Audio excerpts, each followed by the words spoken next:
Non mais attends, tu peux pas le regarder, c'est Quoi? pas possible. Mais il est mauvais, c'est personne ce type. Tu me gaves. Tu veux que je change? Ah oui, je veux bien que tu changes. Ouais, comme d'hab. Bah, télé pour deux, faut partager. Hein. Ouais, comme d'hab. En western. En western. Un Ouais, western. enfin, Allez, j'y connais rien en western quoi. tu me gaves, on le regarde et je t'explique après.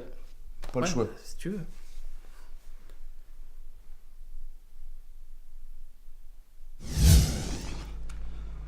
Oh mais, je suis où là? Mais, hé Pierre, je crois que je suis dans la télé. Bah je sais pas, je suis dans un champ moi. C'est quoi ce bruit?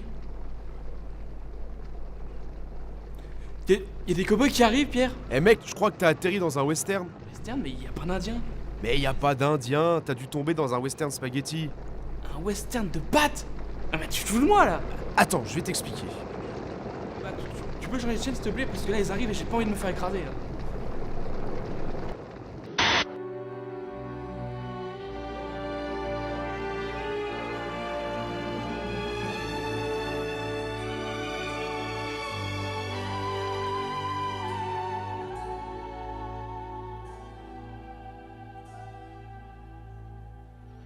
Les westerns ont généralement pour cadre la conquête de l'Ouest américain du XIXe siècle.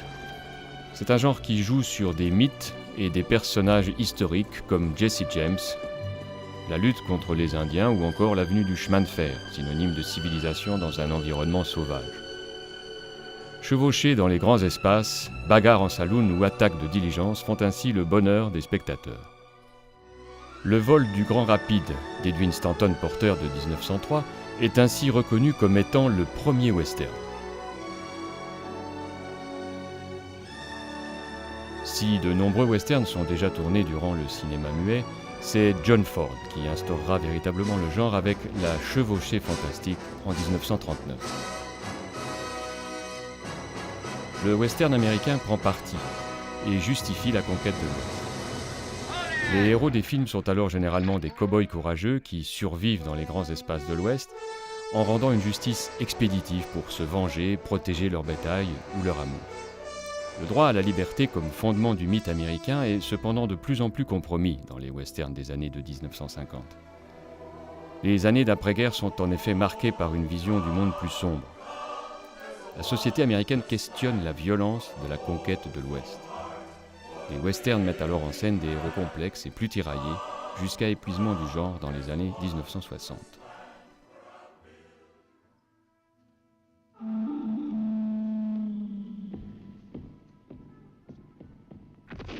Les westerns spaghetti, ou westerns italiens, sont, comme leur nom l'indique, de production italienne. Ils sont un sous-genre du grand genre cinématographique qu'est le western et se démarquent à la fois esthétiquement et historiquement. Si le western était en effet un genre phare du cinéma hollywoodien classique des années 40 et 50, le déclin des studios qui va suivre dans les années 60 va permettre un renouveau du genre par des films européens.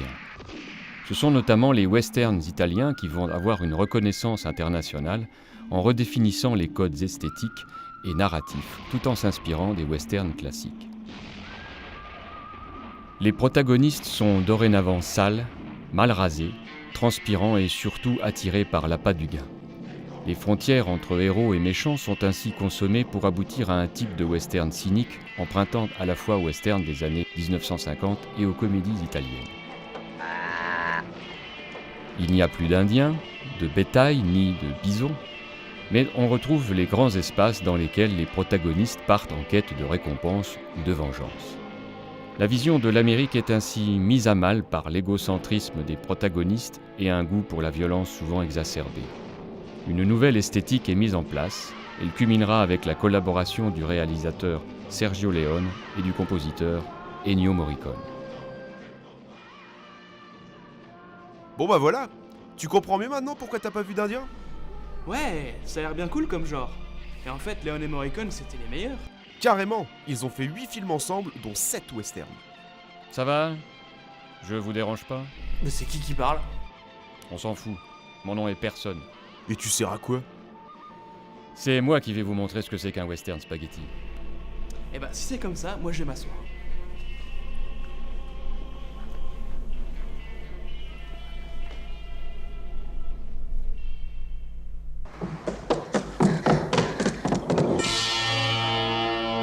Chacun a certainement en mémoire sa scène préférée. Ce qui est sûr, c'est qu'en 25 ans, le cinéma de Sergio Leone aura accouché de westerns qui ont fasciné plusieurs générations. Des films qui ont su nous tenir en haleine, nous faire sourire ou nous faire voyager dans le temps. Gamin facétieux, il va devenir un as de la technique et s'imposer en quelques films comme le roi du western spaghetti. Une mère comédienne, un père réalisateur, son avenir était déjà écrit. Il suivra les traces de son père et deviendra le grand cinéaste qu'on connaît aujourd'hui. C'est à l'école primaire qu'il fait la rencontre de son acolyte, l'homme qui a composé plus de 500 partitions pour le grand écran, Ennio Morricone.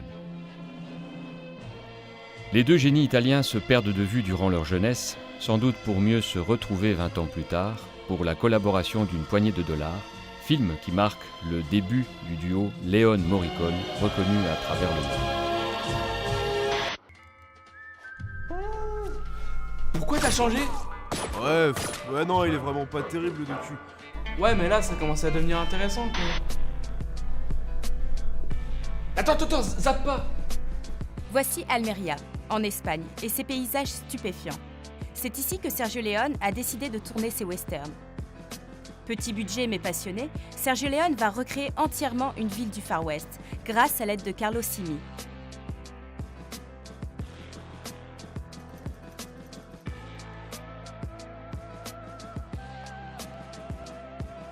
Leone a toujours eu le goût du grand spectacle, du cinémascope et de l'espace. Il étire son cadre au maximum, bouleversant les habitudes des spectateurs habitués au format carré de John Ford et met en avant les profondeurs de l'Ouest. Jouant avec le hors-champ, Leone utilise toutes les échelles de plan. Il impose son espace. L'utilisation de cadrage insolite est pour lui une manière d'épier sans être vu. Ainsi, les fentes, les trous de serrure et autres petits recoins sont son terrain de jeu favori. Maître en technique, il se sert du passage du flou à la netteté de l'image, afin de prolonger l'espace et utilise la fausse profondeur de champ de l'écran.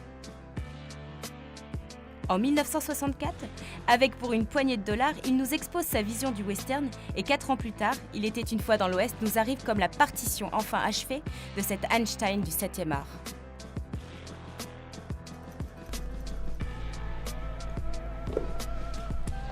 Eh mais tu vas où ? Non mais, je reviens, je regarde si je trouve pas des trucs sur Leone. Eh mais attends, je cherche avec toi.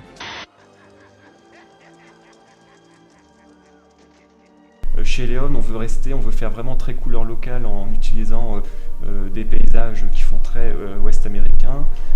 Morricone utilise des instruments comme la trompette qui rappelle et des tambours qui rappellent la guerre de sécession, donc c'est encore pour implanter le décor. Mais d'un point de vue des paysages, on est un peu étonné, puisqu'en fait, il n'y a pas un thème véritablement pour décrire les paysages, comme ça se fait assez classiquement quand on a des paysages grandioses comme ceux de l'Ouest américain.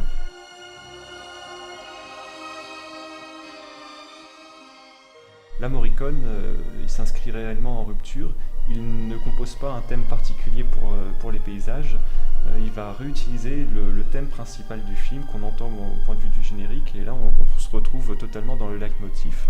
Donc il ne met pas en scène lui-même musicalement le paysage, c'est presque le paysage qui sert la musique dans ce cas-là.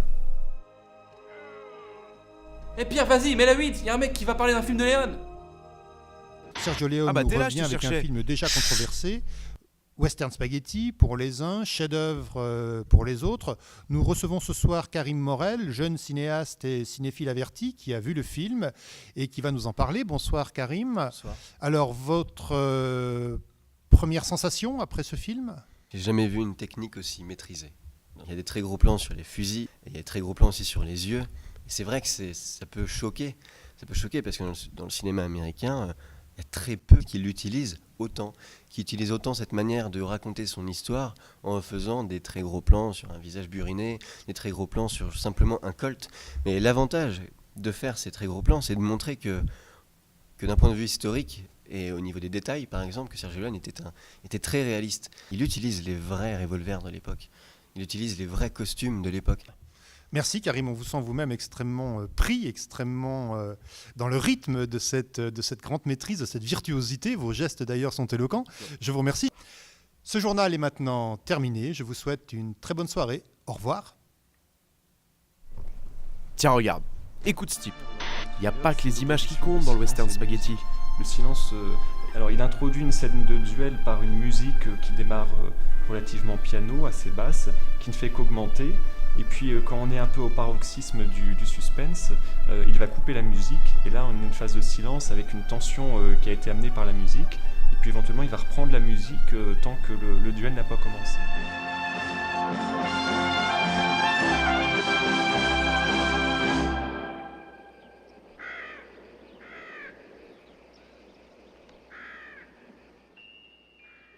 Ensuite, dans tout ce crescendo de musique, qu'est-ce qu'il va faire ? Il va faire des choses qui sont hyper classiques.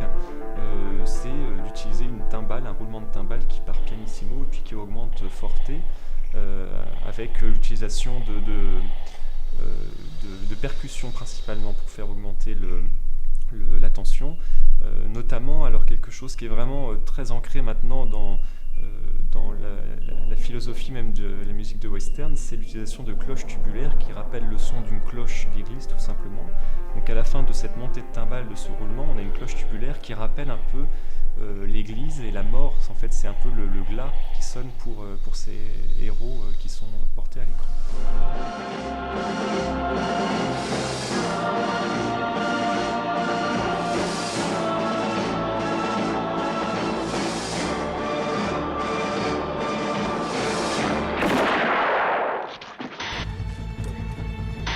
منتوجها جديد سباغيتي هالو. عمر بن عمار نستعرف بك. Il est pas encore fini le documentaire pourri là ? Bah non, c'est le genre de documentaire qui dure 4 heures. Et vous avez pas encore compris que je vous entendais ? Une des particularités des films de Sergio Leone est l'utilisation du flashback, qui deviendra un élément central de son dernier film, Il était une fois en Amérique. Un flash quoi ? Un flashback. Tu sais, c'est un espèce de retour en arrière dans le film. Je disais donc que le flashback est un élément important dans les films de Sergio Leone. Généralement, l'usage du flashback permet de caractériser un personnage ou de livrer une information capitale sur l'un des héros. Chez le réalisateur italien, le flashback apporte du mystère et intensifie la dramaturgie. Il apparaît de façon abstraite pour arriver en surface et provoquer l'affrontement final.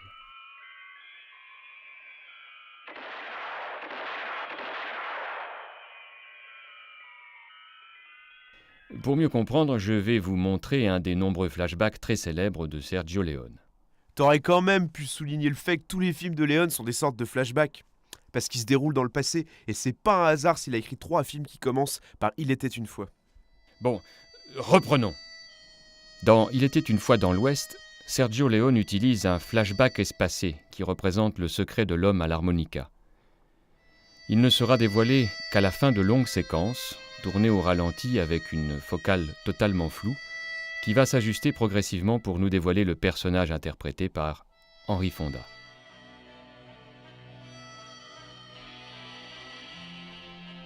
Le souvenir de Charles Bronson est lié à la musique d'Ennio Morricone. Le ralenti permet à la musique de rendre toute l'intensité de l'émotion dans une durée supérieure à celle de la réalité.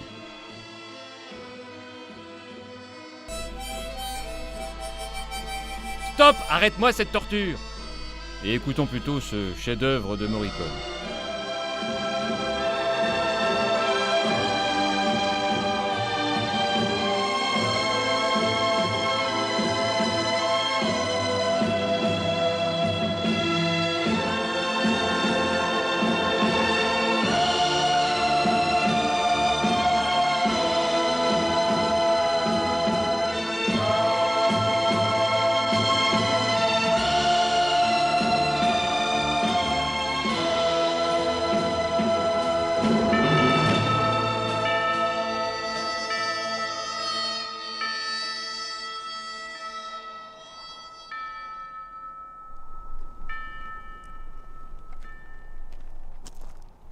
Salut.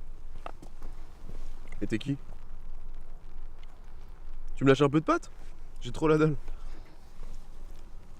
Vous pourrez m'en laisser, s'il vous plaît? On va venir les chercher, hein. Plus tard. Depuis tout à l'heure, je regarde ton documentaire. Ce serait peut-être bien que t'arrives à le finir, parce que là, je m'ennuie ferme. Hein. Parlons à présent des personnages de Sergio Leone. Car si le réalisateur met en conflit des antagonistes tels le bon, la brute et le truand, ces derniers pourraient bien avoir plus de points communs qu'il ne semblerait. Ces héros ou anti-héros des grands espaces sont en effet à la fois singuliers et novateurs.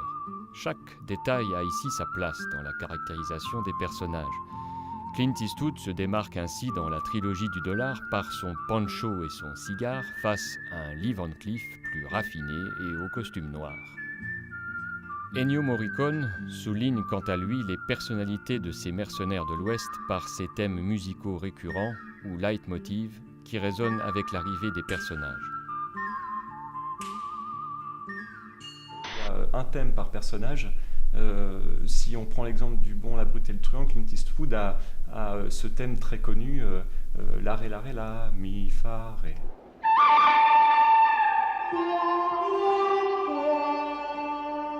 Il n'y a pas un seul instrument qui fait ça, il y a une panoplie d'instruments absolument extraordinaires. Il y a du cor anglais, il y a de la trompette, il y a des voix humaines, donc c'est plus un motif musical plus que l'instrument encore.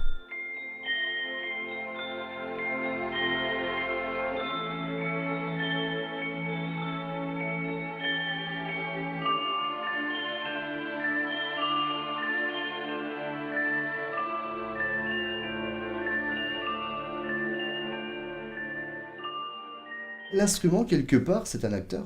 L'instrument de musique choisi dans la musique, c'est un acteur. On a un acteur principal dans un film, on a un instrument principal dans une musique, qui est un acteur.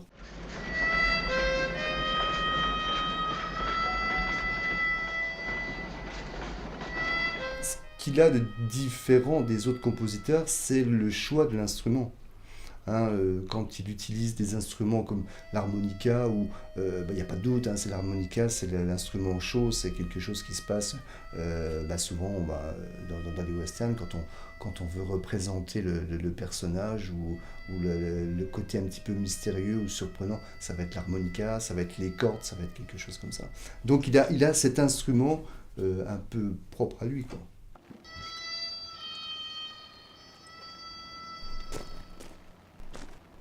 Hé T'as oublié tes pattes?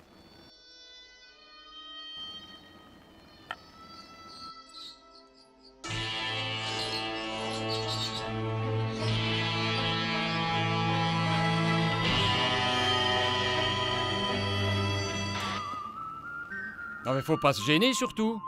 Alors d'abord on me coupe la parole, ensuite on me met en sourdine. Je vous préviens, si je m'énerve, ça va mal se passer pour vous. C'est bon, on s'excuse, on vous coupera plus. C'était un peu barbant votre documentaire. C'est pas très moderne. C'est pas moderne? Mais je vais vous en donner du moderne, moi. Quentin Tarantino, Stanley Kubrick, les frères Cohen, Patrice Lecomte. Pas Patrice Lecomte. Clint Eastwood, et puis bien d'autres. Tous ont été influencés par le maître Leone.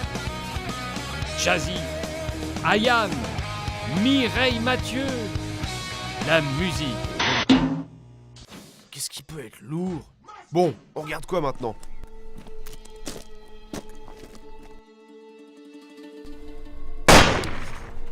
Ça c'est parce que je suis un acteur raté.